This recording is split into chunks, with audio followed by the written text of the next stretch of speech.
Hello student, good morning.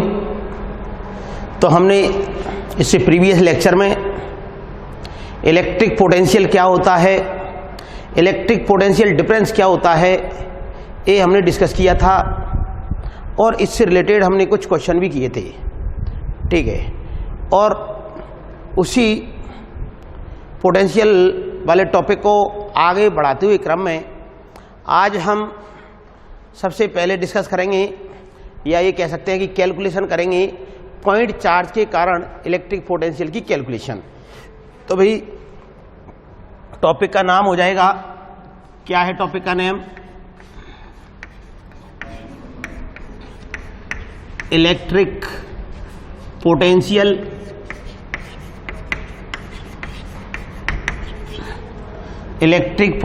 Due to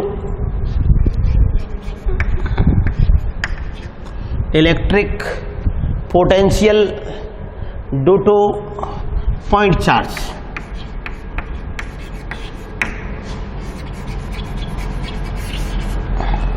तो बच्चों, point charge के कारण हमें अभी तक इलेक्ट्रिक फील्ड तो पता है। क्या मालूम है इलेक्ट्रिक फील्ड के अंतर्गत कि मान लो सपोज करें ये कोई पॉइंट चार्ज रखा हुआ है Q, और मैं बात करूं कि इससे r डिस्टेंस पर कितनी इलेक्ट्रिक फील्ड इंटेंसिटी होती है। तो ये हमें मालूम है कि इलेक्ट्रिक फील्ड इंटेंसिटी अगर पॉजिटिव चार्ज है तो रेडियली आउटवर्ड, और कितनी होती है कि E इक्वल टू KQ/r²। इतना हम जानते हैं बच्चों कि पॉइंट चार्ज के कारण electric field intensity E equal to कितना होता है, KQ/r²। ऐसे ही हम आज पोटेंशियल की कैलकुलेशन करेंगे। तो देखें हम लोग इलेक्ट्रिक पोटेंशियल की डेफिनेशन के अंतर्गत हमने देखा था कि किसी यूनिट पॉजिटिव टेस्ट चार्ज को इनफाइनाइट से किसी पॉइंट तक लाने में एक्सटर्नल सोर्स के द्वारा जो वर्क होता है वह क्या कहलाता है, उन दोनों पॉइंट के बीच का पोटेंशियल डिफरेंस कहलाता है। या इनफाइनाइट से लेकर आ रहे हैं तो उस पॉइंट पर पोटेंशियल के बराबर होता है। तो हम देखें, अब आगे चर्चा कर रहे कि ये कोई पॉइंट चार्ज है कैपिटल Q, ठीक है, और यहाँ से कितनी डिस्टेंस पर, r डिस्टेंस पर कोई पॉइंट लिया है मैंने P। यहाँ पर बच्चों हमें पोटेंशियल की कैलकुलेशन करनी है, और ये जो मैं तुम्हारे को कैलकुलेशन करा रहा हूँ ये बोर्ड की दृष्टि से भी इम्पोर्टेंट है। मतलब ये कैलकुलेशन बोर्ड में भी पूछी जा सकती है या पूछी गई है। तो अपन विशेषकर 12th बोर्ड वाले जो स्टूडेंट हैं 12th क्लास के, वो ध्यान देंगे कि इसका हम जो डेरिवेशन की स्टेप्स हैं उनको भी समझेंगे। तो अब देख रहे हैं हम लोग, according to definition of electric potential क्या करेंगे हम लोग कि इनफाइनाइट से ऐसे करते हुए इनफाइनाइट से क्या एक पॉजिटिव टेस्ट चार्ज को लेकर आएंगे कहाँ तक, पॉइंट P तक, और उस हिसाब से हम पोटेंशियल की कैलकुलेशन करते हैं अकॉर्डिंग टू डेफिनेशन। बट बच्चों अपन क्या करेंगे यहाँ पर कि जब हम इसको इधर की तरफ लेकर आ रहे होंगे तो इनफाइनाइट से डिस्टेंस ले रहे हैं हम लोग, तो यहाँ पर एक प्रॉब्लम ये आने वाली है कि इनफाइनाइट से कितना चलने के बाद हमें कितना और चलना पड़ रहा है उसका कोई अता पता नहीं है, क्योंकि इनफाइनाइट पर है। तो इस प्रॉब्लम को सॉर्ट आउट करने के लिए हम क्या करेंगे कि जो पॉजिटिव टेस्ट चार्ज है उसको पॉइंट P से कहाँ तक लेकर जाएंगे हम लोग, इनफाइनाइट तक लेकर जाएंगे। तो भाई पॉइंट चार्ज है Q0, और उसको हम कहाँ से कहाँ तक लेकर जा रहे हैं, पॉइंट P से। स्टार्टिंग में ये पॉइंट चार्ज कहाँ पर था, ये जो जिसको टेस्ट चार्ज बोलते हैं, ये पॉइंट P पर था। आफ्टर दैट हम इसको लेकर जा रहे हैं, कहाँ तक लेकर जा रहे हैं, इनफाइनाइट तक लेकर जा रहे हैं। तो इस कंडीशन में हमें क्या, एक इंटरमीडिएट कंडीशन लेते हैं कि किसी समय ये जो टेस्ट चार्ज है उसको कहाँ तक लेकर जा चुके हैं हम लोग, x डिस्टेंस पर लेकर जा चुके हैं। इस प्रकार से x डिस्टेंस तक लेकर जा चुके हैं, और हल्का सा और डिस्प्लेस कर रहे हैं, कितना, dx। इधर की तरफ कितना डिस्प्लेस और कर रहे हैं, dx, और डिस्प्लेस हम कर रहे हैं। तो डेफिनेशन में तो ये बोलते हैं हम लोग कि इनफाइनाइट से किसी पॉइंट तक लाने में, यूनिट चार्ज को लाने में किया गया वर्क डन उस पॉइंट पर इलेक्ट्रिक पोटेंशियल की इक्वल होता है। बट हम इसको क्या कर रहे हैं कि पॉइंट P से इनफाइनाइट तक लेकर जा रहे हैं, ठीक है। उससे कोई अंतर नहीं आएगा। जो अपन फॉर्मूला होता है कि point 2 from the definition of potential difference क्या होता है कि भाई बी और ए में अपन ने कल देखा था इससे पहली क्लास में कि V V minus V A, दो पॉइंट के बीच का डिफरेंस, पोटेंशियल डिफरेंस, ए और बी के बीच का पोटेंशियल डिफरेंस कैसे दिया जाता था कि माइनस का इंटीग्रेशन कहाँ से कहाँ तक, पॉइंट ए से बी तक, ई डॉट डी आर लिख दो या डी एक्स लिख रखा है यहाँ पर, तो डी एक्स की फॉर्म में हम ले लेंगे इस प्रकार से। ठीक है भाई, ए हम ऑलरेडी जानते हैं तो मैं इसको दे रहा हूँ 21 नंबर 1। अब देखें हम लोग कि स्टार्टिंग में ए पॉइंट जो है इनिशियल कंडीशन और बी है फाइनल पोजीशन या फाइनल कंडीशन। ठीक है, तो ए हम यहाँ पर देखें जो अपना जो डेरिवेशन है उसमें देखें तो पॉइंट ए का मतलब है इनिशियल टेस्ट चार्ज कहाँ पर है अभी, पी पर है। तो मैं ये कह सकता हूँ कि we take point A at P, तो मैं क्या लिख दूंगा, ए को रिप्लेस कर दूंगा किससे, पी से, क्योंकि स्टार्टिंग में जो टेस्ट चार्ज है वो कहाँ पर लिया है हम लोगों ने, पी पर लिया है। एंड जो फाइनल पोजीशन है, फाइनल में चार्ज कहाँ पर है, तो फाइनल में चार्ज हम पी से लेकर कहाँ तक जा रहे हैं भाई, इनफाइनाइट तक लेकर जा रहे हैं। तो जो बी है उसको हम रिप्लेस कर देंगे किससे, इनफाइनाइट से, इस प्रकार से। तो पॉइंट ए है उसको मैंने पी से रिप्लेस कर देंगे, बी को इनफाइनाइट से रिप्लेस कर देंगे। तो रिप्लेस करने के बाद फ्रॉम इक्वेशन फर्स्ट क्या हो जाएगा देख रहे हैं हम लोग, फ्रॉम इक्वेशन फर्स्ट की चर्चा करें तो ये हो जाएगा भाई वी इनफाइनाइट, क्योंकि फाइनल जो कंडीशन है वो इनफाइनाइट पर ले रखी है, minus V P equals to minus का इंटीग्रेशन कहाँ से कहाँ तक। अब देखा डिस्टेंस की हम लिमिट ले रहे हैं, तो स्टार्टिंग में डिस्टेंस कितनी डिस्टेंस पर था भाई, ये जो टेस्ट चार्ज है वो आर डिस्टेंस पर है, तो यहाँ पर आ जाएगा आर डिस्टेंस पर है, और कहाँ तक लेकर जा रहे हैं उसको, इनफाइनाइट पर, तो अपर लिमिट हो जाएगी इनफाइनाइट। तो ये लिमिट का काम हमने किया और इसको देख रहे हैं हम लोग, इसको मैं डॉट प्रोडक्ट करके भी लिख देता हूँ साथ ही साथ, तो ये हो जाएगा E D x cos theta, यहाँ तक लिखा हम लोगों ने। अब देखें बच्चों, इस जगह पर ई की डायरेक्शन किधर की तरफ होगी, पॉजिटिव चार्ज है तो ई की डायरेक्शन इधर की तरफ, डी एक्स की डायरेक्शन भी इधर की तरफ, तो थीटा इक्वल टू क्या हो जाएगा बच्चों, थीटा इक्वल टू हो जाएगा कि since theta equal to 0 degree. Therefore अब हम आगे क्या लिख सकते हैं, इक्वेशन नंबर 2 दे देता हूं मैं इसको। इक्वेशन नंबर 2 से देख रहे हैं हम लोग कि ये जो इनफाइनाइट है उस पर हमने इससे पहली क्लास में अच्छी तरह डिस्कस किया था कि इनफाइनाइट पर पोटेंशियल कितना होता है, 0। तो यहां पर हम लिख देंगे भाई 0 potential minus V P equal to minus का इंटीग्रेशन आर से लेकर इनफाइनाइट, और ये हो जाएगा ई डी एक्स, और एक स्टेप ये कह सकते हैं कि स्केप कर दी मैंने, cos 0 की वैल्यू 1 होती है, वो 1 मैंने लिखा नहीं ऐसा हो गया। इसको दे रहे हैं हम इक्वेशन नंबर 3।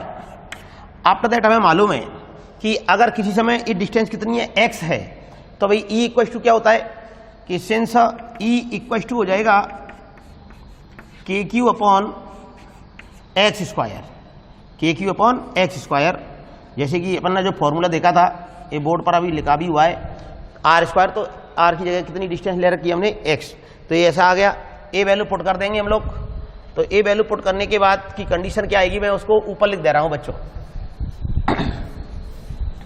अब बाकी का पार्ट को मैं ऊपर लिख रहा हूं, तो ए हो जाएगा, ये जब वैल्यू पुट करेंगे तो मैं यहां पर लिख देता हूं, ए माइनस से तो माइनस कैंसिल हो जाएगा, और वी पी मतलब पॉइंट पी पर पोटेंशियल आ जाएगा कि इंटीग्रेशन आर से लेकर इनफाइनाइट, आर से लेकर इनफाइनाइट के Q upon x square D x, इस प्रकार से।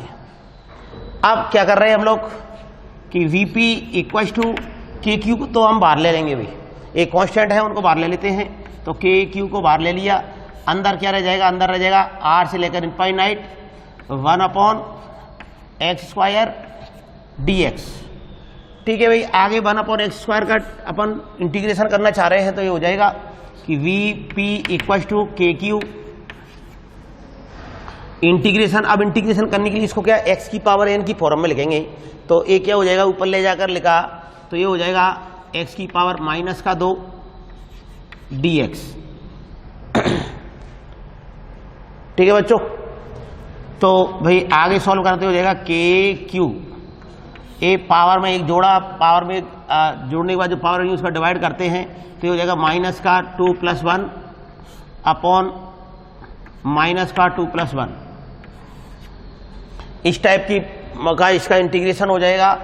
आफ्टर दैट और चर्चा कर रहे हैं हम लोग के क्यू, ब्रैकेट में रह जाएगा भाई माइनस, माइनस को तो मैं ऐसा करता हूं बाहर लिख देता हूं, तो ये हो जाएगा 1/x, r से लेकर इनफाइनाइट तक। अब हम इसमें लिमिट पुट कर दें, लिमिट की वैल्यू पुट कर देंगे तो ये हो जाएगा माइनस का के क्यू 1/इनफाइनाइट माइनस 1/r। अब बच्चों इनफाइनाइट जो है 1/इनफाइनाइट मतलब इनफाइनाइट के डिवाइड करते हैं तो हमें मालूम है 0 आता है, तो यहाँ पर क्या हो जाएगा 0 हो जाएगा। और इसको सॉल्व करें तो ये हो जाएगा v = KQ/r। तो ये फाइनल फॉर्मूला आ गया भाई कि पॉइंट चार्ज के कारण इलेक्ट्रिक पोटेंशियल का फॉर्मूला क्या होता है वो हमने देखा। हिंदी मीडियम वाले बच्चे ध्यान देंगे। अब हम लोग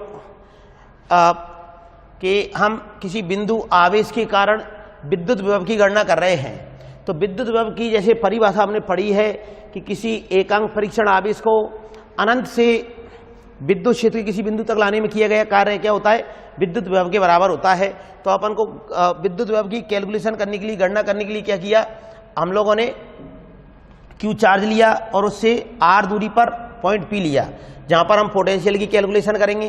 तो पोटेंशियल की कैलकुलेशन करने के लिए बच्चों क्या कर रहे हैं हम लोग कि जो टेस्ट चार्ज है, परीक्षण आवेश है Q0, उसको हम P से अनंत तक लेकर जाएंगे। ठीक है, तो ये है विभवांतर की परिभाषा से आता है कि दो बिंदुओं के मध्य विभवांतर कितना होता है, ये अपन ने देखा है इसे प्रीवियस लेक्चर में।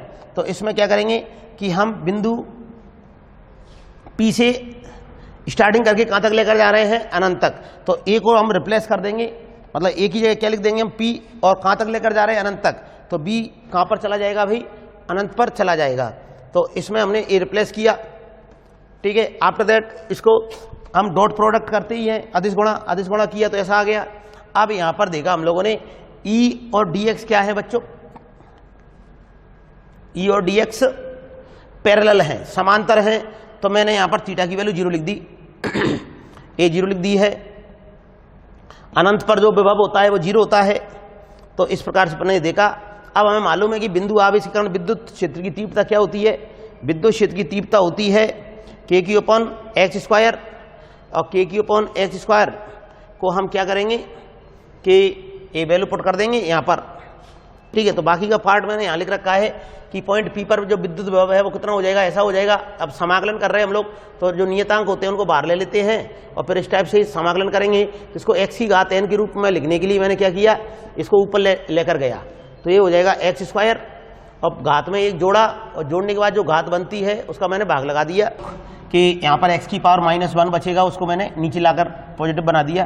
तो इसको x⁻−1 को लिख सकते हैं हम 1/x, और -1 है उसको ऊपर ए बाहर लेकर आ गए। आफ्टर दैट लिमिट की वैल्यू पुट की हमने, अपर लिमिट की वैल्यू 1/इनफाइनाइट माइनस ऐसा करते हुए। अब जब हम इनफाइनाइट के डिवाइड करते हैं तो क्या आता है, 0 आता है। इनफाइनाइट के डिवाइड करेंगे तो कितना आएगा, 0। तो ये हो जाएगा V = KQ/r। तो बच्चों इस प्रकार से हमने पॉइंट चार्ज के कारण, बिंदु आवेश के कारण विद्युत विभव की कैलकुलेशन की। अब इस फॉर्मूले को हमें याद रखना है। आफ्टर दैट हम इस फॉर्मूले पर आधारित कुछ एक क्वेश्चन करेंगे कि सपोज करें किसी जगह पर बहुत सारे पॉइंट चार्ज रखे हुए हैं और हमें नेट पोटेंशियल फाइंड करना है, तो कैसे फाइंड करेंगे।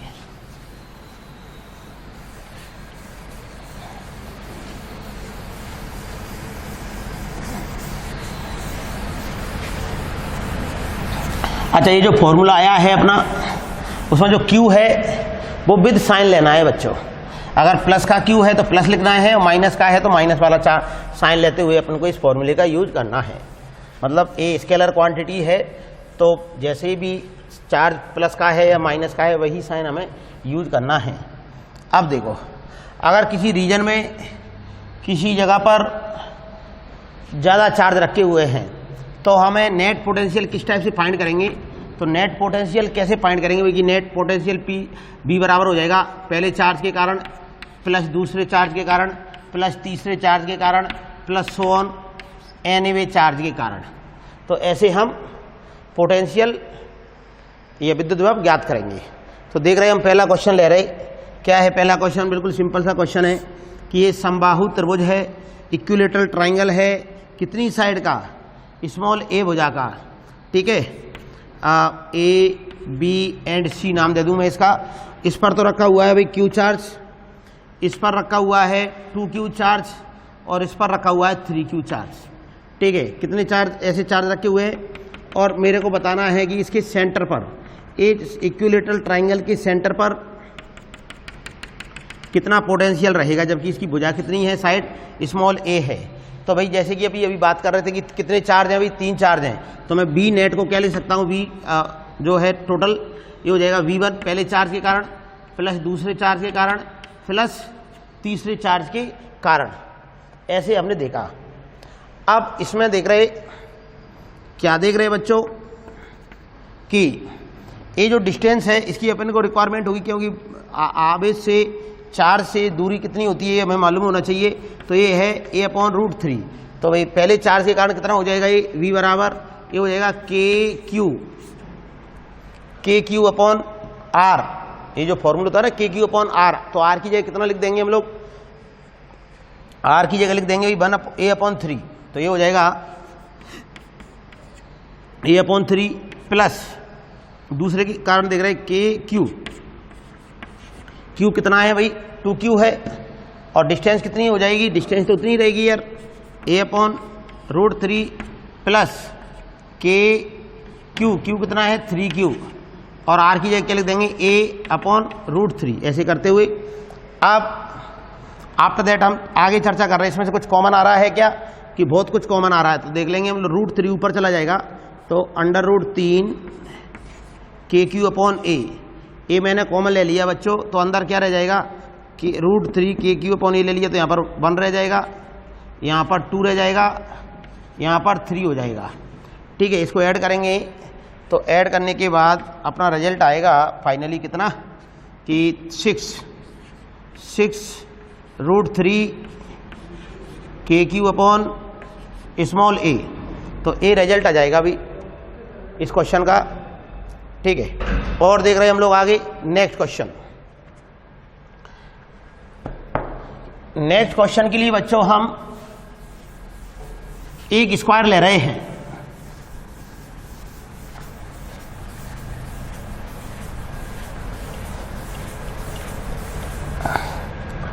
एक स्क्वायर ले रहे हैं स्मॉल ए साइड का। तो नेक्स्ट क्वेश्चन है, ए स्मॉल ए भुजा का वर्ग है, स्क्वायर है, यहाँ पर क्यू चार्ज, यहाँ पर भी क्यू चार्ज, यहाँ पर भी क्यू चार्ज और यहाँ पर भी क्यू चार्ज, ठीक है। और इस स्क्वायर के सेंटर पर, इस स्क्वायर के सेंटर पर हमें क्या फाइंड करना है, electric potential as well as electric field intensity, मतलब विद्युत क्षेत्र की तीव्रता और विभव दोनों ही हमें ज्ञात करने हैं। तो सबसे पहले तो हम V फाइंड करेंगे कि V कैसे आएगा, V की वैल्यू कैसे आएगी। तो देख रहे कितने आवेश हैं बच्चों, 4, ठीक है ना। और चूंकि यहाँ पर क्या आएगी, और ये डिस्टेंस कितनी है, a/√2 होती है, तो एक के कारण कितना हो जाएगा, KQ अपॉन a/√2। एक आवेश के कारण, एक चार्ज के कारण पोटेंशियल इतना हो गया। अब हम चारों के कारण निकालेंगे तो क्या करेंगे, या तो 4 बार इसको ऐड कर दें या फिर 4 से मल्टीप्लाई कर दें, क्योंकि यहाँ पर सिमेट्री है, यहाँ पर क्या है, सिमेट्री है, इस वजह से मैंने क्या किया, 4 बार न जोड़कर 4 से मल्टीप्लाई कर दिया। तो फाइनली ये कितना आ जाएगा, ये आ जाएगा 4√2 KQ अपॉन स्मॉल ए। तो ए है भाई पोटेंशियल का आंसर। अब हमें क्या फाइंड करना है, ई की कैलकुलेशन और करनी है। इलेक्ट्रिक फील्ड इंटेंसिटी कितनी होगी इस केसेज में, तो इलेक्ट्रिक फील्ड इंटेंसिटी कितनी होगी, तो भाई हमें मालूम है ए पॉजिटिव चार्ज के कारण इलेक्ट्रिक फील्ड किधर होगा, इधर की तरफ ई, ए पॉजिटिव है तो इधर की तरफ क्या होगा ई, ए प्लस का है तो ई, और ए पॉजिटिव है तो ई, ऐसे करके, ठीक है ना, इस प्रकार से। तो अब हम देख रहे हैं कि ई की वैल्यू क्या हो जाएगी, ई की वैल्यू हो जाएगी भाई KQ upon R square, electric field intensity का फॉर्मूला तो यही तो होता है ना, आर स्क्वायर। तो जब इसको सॉल्व करें तो ये जाएगा 2k³ सेंटर पर। अब चूंकि क्या मैग्नीट्यूड में भी बराबर रहेंगे, डायरेक्शन अपोजिट है, कैसे इसका और इसका हम वेक्टर सम करेंगे तो मैग्नीट्यूड तो सेम है परिमाण, बट दिशा विपरीत होने की वजह से एक दूसरे को कैंसिल कर देंगे। ऐसे ही ए भी परिमाण में समान और दिशा में विपरीत, same in magnitude but opposite in direction, therefore they cancelled each other. तो एज ए रिजल्ट इनका सम क्या जाएगा, 0 आ जाएगा। तो ई नेट कितना आ जाएगा भाई, सेंटर पर ई नेट आ जाएगा, ई नेट बराबर 0 हो जाएगा। ठीक है बच्चों, तो हमने इस क्वेश्चन के द्वारा ये समझा कि अगर किसी जगह पर ई 0 है तो बी 0 हो, ये जरूरी नहीं है।